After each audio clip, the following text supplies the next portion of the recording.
Examinons l'édition de fichiers dans un environnement en ligne de commande. Il s'agit d'une compétence Linux extrêmement importante, surtout lors d'un pentest, si vous avez accès à un système d'exploitation de type Linux.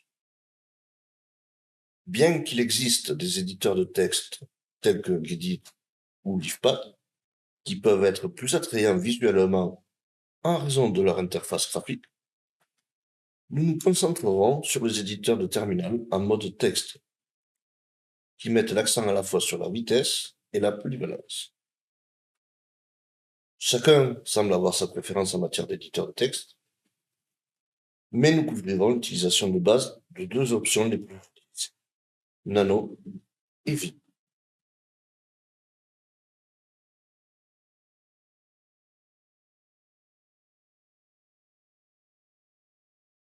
Nano est l'un des éditeurs de texte les plus simples à utiliser.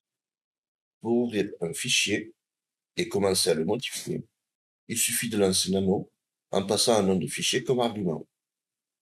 Exemple, Nano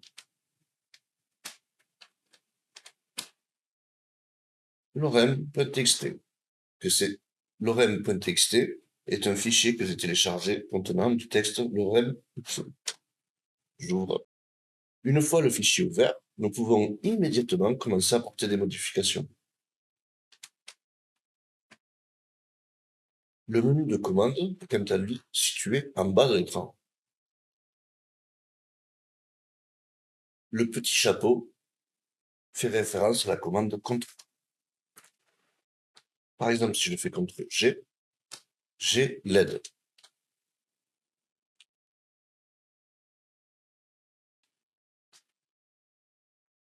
Et CTRL-X pour quitter en sauvegardant ou pas. Dans mon cas, je ne veux pas sauvegarder les différences. Quant à Vim, il s'agit d'un éditeur de texte extrêmement puissant, notamment lorsqu'il s'agit d'automatiser des tâches répétitives. Cependant, il a une courbe d'apprentissage très raide et est loin d'être aussi simple à utiliser que Nano. En raison de sa complexité, nous n'aborderons que les bases, comme avec Nano. Pour ouvrir un fichier, il suffira de taper Vim, le nom du fichier. Et là, nous voyons le fichier. Une fois le fichier ouvert, nous pouvons activer le mode insertion et commencer à taper. Pour ce faire, il faut appuyer sur la touche I. Donc j'appuie sur I et je vois insertion qui apparaît.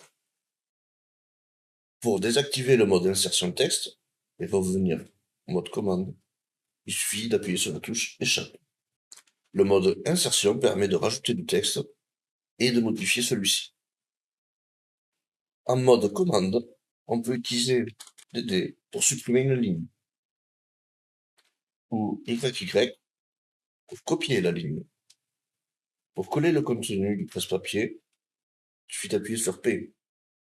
X pour supprimer un caractère et W pour sauvegarder le fichier tel qu'il est. Si vous voulez quitter Vim, ce sera point d'exclamation. Si vous ne voulez pas sauvegarder les changements. Sinon, ce sera avec W+. Comme Vim semble difficile à utiliser, de nombreux utilisateurs l'évitent. Cependant, du point de vue d'un pentest, Vim peut faire gagner beaucoup de temps à un utilisateur expérimenté, sachant qu'il est installé par défaut dans tous les systèmes compatibles POSIX. Une façon d'apprendre à utiliser Vim est par exemple d'utiliser un jeu disponible gratuitement sur Internet qui s'appelle Vim Adventures. Je vous ai mis le lien dans les ressources et qui vous permettra d'apprendre les commandes de façon ludique.